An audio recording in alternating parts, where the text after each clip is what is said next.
કરશું JSW સિમેન્ટના IPO વિશે, તેનો રિવ્યૂ આપશું, શું આ સિમેન્ટ કંપનીમાં રોકાણ કરવું યોગ્ય છે કે નહીં તે જણાવશું, શું અરજી કરવી કે ટાળવી તે પણ જણાવશું. આ તમામ વિગતવાર માહિતી આપશું અને એવી માહિતી આપશું જે હજુ સુધી તમને કોઈ YouTube channel, news channel, WhatsApp group કે ટેલિગ્રામ ચેનલ ઉપર નહીં મળી હોય. જો આવી માહિતી તમને હજુ સુધી કોઈ અન્ય જગ્યાએથી મળી હોય તો ખાસ ચેનલને અનસબસ્ક્રાઇબ કરી નાખજો, વિડીયોને ડિસલાઇક કરી નાખજો, નહીં તો આપની ફરજ સમજીને વિડીયોને લાઇક અને ચેનલને સબસ્ક્રાઇબ કરી નાખજો. તો ચલો વધુ વાત ન કરતાં શરૂઆત કરીએ કંપનીના વ્યવસાયની. તો JSW સિમેન્ટ લિમિટેડ નાણાકીય વર્ષ 2015થી 2025 દરમિયાન ઇન્સ્ટોલ કરેલ ગ્રાઇન્ડિંગ ક્ષમતા અને વેચાણના જથ્થામાં ભારતમાં ટોચની 3 સૌથી ઝડપથી વિકસતી સિમેન્ટ કંપનીઓમાંની એક છે. 31 માર્ચ 2025 મુજબ કંપની ઇન્સ્ટોલ કરેલ ક્ષમતા અને વેચાણના જથ્થાના આધારે ભારતમાં ટોચની 10 સિમેન્ટ કંપનીઓમાં સ્થાન ધરાવે છે અને 31 માર્ચ 2025 સુધીમાં કંપનીની કુલ ગ્રાઇન્ડિંગ ક્ષમતા 20.7 મિલિયન મેટ્રિક ટન પર એનમ હતી. તેમની ક્લીનર ક્ષમતા પણ 6.44 મિલિયન મેટ્રિક ટન પર એનમ હતી અને કંપની હાલમાં ઉત્તર અને મધ્ય ભારતમાં પણ વિસ્તરણ કરી રહી છે. જે પછીથી તેમની ગ્રાઇન્ડિંગ ક્ષમતા વધીને 41.85 મિલિયન મેટ્રિક ટન પર એનમ અને ક્લિનિકલ ક્ષમતા 13.04 MMTPA થઈ જશે. JSW સિમેન્ટ ભારતમાં ગ્રાઉન્ડ ગ્રેન્યુલેટેડ બ્લાસ્ટ ફર્નેસ સ્લેગ એટલે કે GGBS નું સૌથી મોટું ઉત્પાદક છે, જેનું બજાર હિસ્સો નાણાકીય વર્ષ 2025માં 84% હતો. નાણાકીય વર્ષ 2025માં તેમના કુલ વેચાણના જથ્થામાં 77.41% હિસ્સો ઇકો ફ્રેન્ડલી ઉત્પાદનોનો હતો અને કંપનીએ 2009માં કર્ણાટકમાં એક યુનિટથી કામગીરી શરૂ કરી હતી અને 31 માર્ચ 2025 મુજબ ભારતમાં તેમના કુલ 7 પ્લાન્ટ છે, જે આંધ્રપ્રદેશ, કર્ણાટક, તમિલનાડુ, મહારાષ્ટ્ર, પશ્ચિમ બંગાળ, ઓડિશા રાજ્યોમાં આવેલા છે. કંપની વિવિધ પ્રકારના સિમેન્ટ જેમ કે PSC, PCC, PPC, GGBS, OPC, ready mix concrete અને અન્ય બાંધકામ સંબંધિત રસાયણો ઉત્પાદન કરે છે. હવે આપણે જે આગળ શબ્દની ચર્ચા કરી કે MMTPA, GGBS, PSC અને PPC, તો આ બધા શું શબ્દ છે તેના વિશે સરસ તમારા માટે ગુજરાતી ભાષામાં માહિતી. તો MMTPA નો અર્થ થાય છે મિલિયન મેટ્રિક ટન પર એનમ, એટલે કે એક વર્ષમાં કેટલા મિલિયન મેટ્રિક ટનનું ઉત્પાદન થાય છે તે દર્શાવવા માટે આ એકમનો ઉપયોગ થાય છે અને સિમેન્ટ કંપનીઓ તેમની વાર્ષિક ઉત્પાદન ક્ષમતા માપવા માટે આ શબ્દનો ઉપયોગ કરે છે. ત્યારબાદ બીજો શબ્દ હતો GGBS એટલે કે ગ્રાઉન્ડ ગ્રેન્યુલેટેડ બ્લાસ્ટ ફર્નેસ સ્લેગ. આ એક ઇકો ફ્રેન્ડલી અને પર્યાવરણ અનુકૂળ સિમેન્ટનો કાચો માલ છે. સ્ટીલ બનાવવાની પ્રક્રિયા દરમિયાન જે કચરો એટલે કે સ્લેગ નીકળે છે તેને પીસીના પાવડર બનાવવામાં આવે છે. આના ઉપયોગથી ઓછો સિમેન્ટ વપરાય છે અને કોન્ક્રીટની મજબૂતી પણ વધે છે. ત્યારબાદ ત્રીજો શબ્દ હતો PSC એટલે કે પોર્ટલેન્ડ સ્લેગ સિમેન્ટ.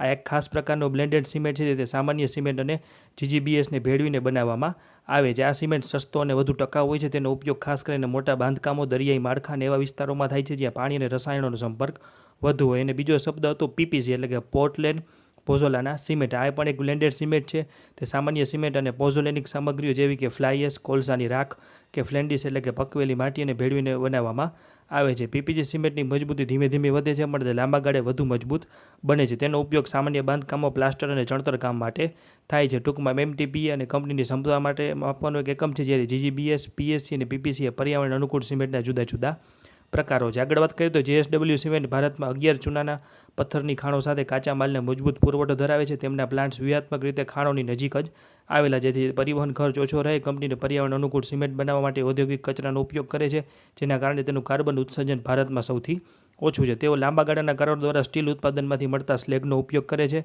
અને આ રીતે JSW સિમેન્ટ ટકાઉ અને અસરકારક ઉત્પાદન પર ધ્યાન કેન્દ્રિત કરે છે. વાત કરીએ તેના વેચાણની તો JSW સિમેન્ટ 4,653 ડીલર્સ અને 8,844 સબ ડીલર્સના મજબૂત નેટવર્ક દ્વારા તેમના ઉત્પાદનોનું વેચાણ કરે છે. આ ઉપરાંત કંપનીના 6,559 ડાયરેક્ટ ગ્રાહકો પણ છે, જેમાં બિલ્ડર્સ અને મોટા પ્રોજેક્ટનો સમાવેશ થાય છે. JSW ગ્રુપનો ભાગ હોવાના કારણે કંપની તેના લોકપ્રિય બ્રાન્ડ નામનો લાભ ઉઠાવે છે. તેને JSW સ્ટીલ, JSW એનર્જી જેવી ગ્રુપ કંપનીઓ પાસેથી કાચો માલ અને વીજળી મળે છે. કંપની તેના પ્રમોટર સજ્જન જિંદાલ અને પાર્થ જિંદાલના નેતૃત્વનો પણ લાભ મળે છે. 2021માં તેને વૈશ્વિક રોકાણકારો અને સ્ટેટ બેંક ઓફ ઇન્ડિયા પાસેથી મૂડી રોકાણ મેળવ્યું હતું, જેણે તેની વૃદ્ધિમાં મદદ કરી હતી. તો આ સરસ માહિતી હતી કંપનીને તેના વ્યવસાયની. હવે વાત કરીએ આઈપીઓના ટાઈમ ટેબલની. તો આઈપીઓ 7 ઓગસ્ટે શરૂ થાય છે, 11 ઓગસ્ટે પૂરો થશે. ફેસ વેલ્યુ છે ₹10, ભાવ છે 139થી ₹147, લોટ સાઇઝ છે 102 શેરની. આઈપીઓની કુલ સાઇઝ છે 36 કરોડ, જેમાં 1,600 કરોડનો ફ્રેશ ઇસ્યુ અને 2,000 કરોડનો OFS. એન્કર બુક 6 ઓગસ્ટે એટલે કે આજ સાંજે આવશે. વાત કરીએ કેટેગરી ડિટેલ્સની તો રિટેલર માટે 35%, બીડ લોટ 102 શેર એટલે કે 102 શેરની અરજી કરવી ફરજિયાત, રકમ થાય 14,994. રિટેલર માટે 8,40,336 જંગી અરજીઓ અનામત રાખવામાં આવેલી છે. ત્યારબાદ સ્મોલ HNI 1,428 શેરની અરજી કરવી ફરજિયાત, રકમ થાય 2,09,916 અને 8,575 અરજીઓ અનામત રાખવામાં આવેલી છે. અને BHNI કોટામાં 6,834 શેરની અરજી કરવાની રકમ થાય 10,04,598 અને 17,150 અરજીઓ અનામત રાખવામાં આવેલી છે. હવે જલ્દીથી વાત કરી લઈએ પરિણામોની.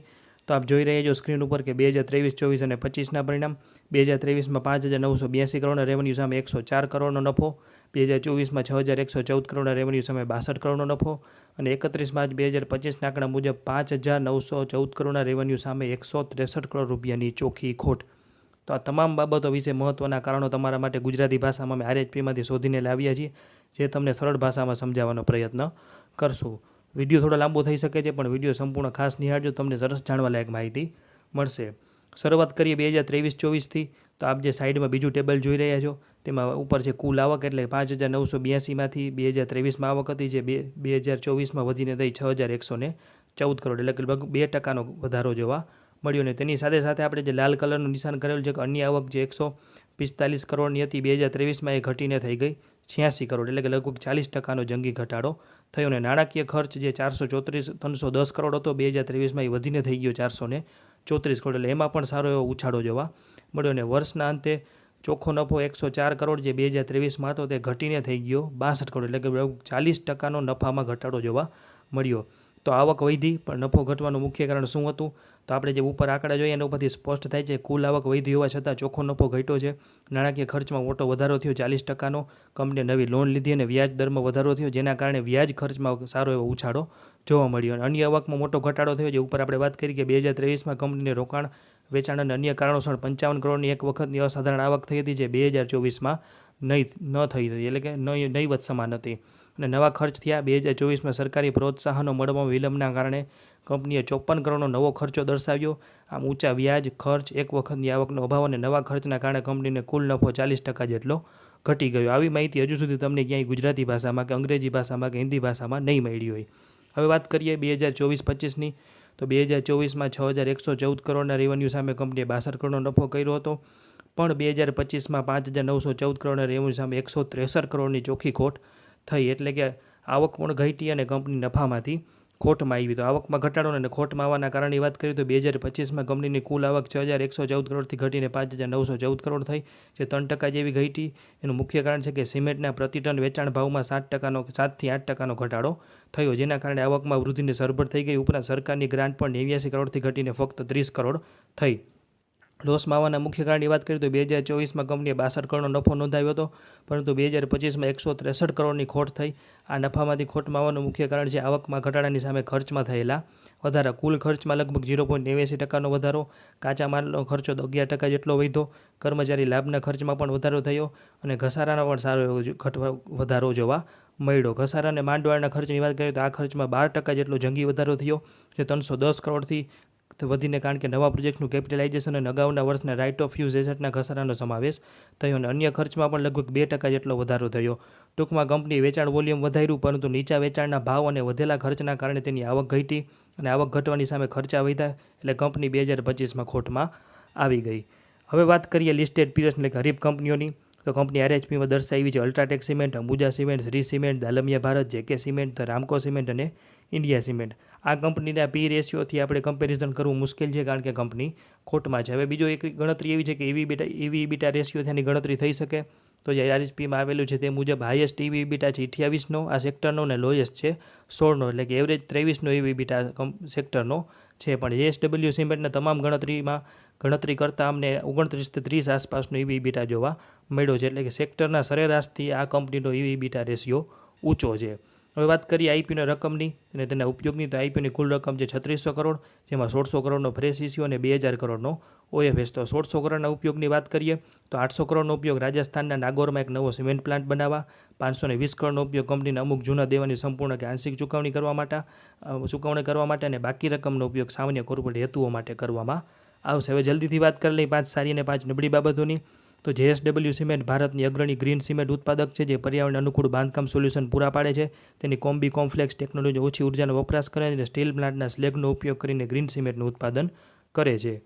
બીજી સારી બાબત છે ભારતની સૌથી ઝડપથી વિકસિત સિમેન્ટ કંપનીઓમાંની એક છે, જે 2009થી 2025 સુધીમાં 17 મિલિયન ટન પ્રતિ વર્ષની ઉત્પાદન ક્ષમતા સુધી પહોંચી છે અને 2030 સુધીમાં 60 મિલિયન ટન પર એનમ સુધી વિસ્તરણની યોજના ધરાવે છે. ત્યારબાદ છે JSW ગ્રુપ અને JSW બ્રાન્ડ. કંપની મજબૂત નાણાકીય સ્થિતિ અને બ્રાન્ડ ઓળખ ધરાવે છે, ખાસ કરીને દક્ષિણ અને પશ્ચિમ ભારતમાં. તેમના પ્લાન્ટ્સ કાચા માલ અને મુખ્ય બજારોની નજીક સ્થિત છે, જે લોજિસ્ટિક ખર્ચાને ઘટાડે છે.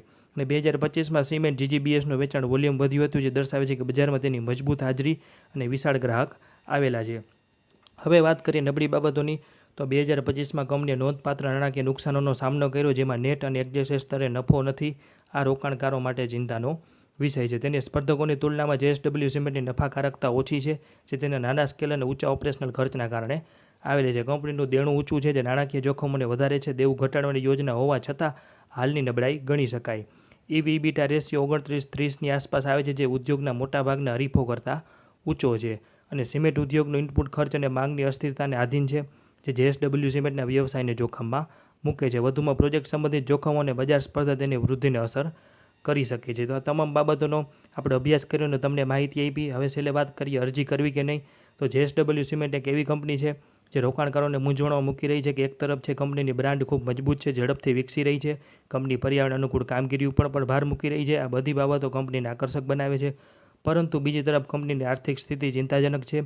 તાજેતરમાં જ કંપનીને મોટું નુકસાન થયું છે અને તેની રોકડ આવક પણ નકારાત્મક છે, જેનો અર્થ થાય છે કે રોજિંદા ખર્ચ માટે પણ કંપની પાસે હાલમાં પૂરતી સગવડ નથી. આટલું જ નહીં, કંપની જે IPO લાવી રહી છે તેની કિંમત પણ ખૂબ ઊંચી છે અને તેમાં પણ એક મોટો OFSનો ભાગ છે. ટૂંકમાં JSW સિમેન્ટ બહારથી કંપની સારી દેખાઈ રહી છે, પરંતુ તેના આંતરિક નાણાકીય આંકડાઓ નબળા છે. રોકાણકારો માટે એક જોખમ પરિસ્થિતિ હોઈ શકે છે. કદાચ 5-7% લિસ્ટિંગ ગેઇન મળી શકે, પણ અંગત રીતે IPO અમે સ્કીપ કરવાની ગણતરી ધરાવી છે, એટલે કે અમે અંગત રીતે IPOમાં અરજી કરવાના નથી.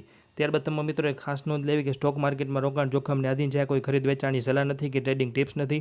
આ વિડીયોમાં આપેલી માહિતી RHP ઉપરથી લીધેલી છે અને આ વિડીયો બનાવવા પાછળ અમારો કોઈ અંગત ફાયદો નથી. કોઈપણ પ્રકારનું રોકાણ કરતાં પહેલાં કે IPOમાં એપ્લાય કરતાં પહેલાં આપણે નાણાકીય સલાહકારની સલાહ લેવી જરૂરી છે. તો આ વાત કરીએ આપણે JSW સિમેન્ટ લિમિટેડના IPO વિશે. તો આવી જ માહિતી આગળ પણ ગુજરાતી ભાષામાં મેળવવા માટે માર્કેટ બુલેટિન ચેનલને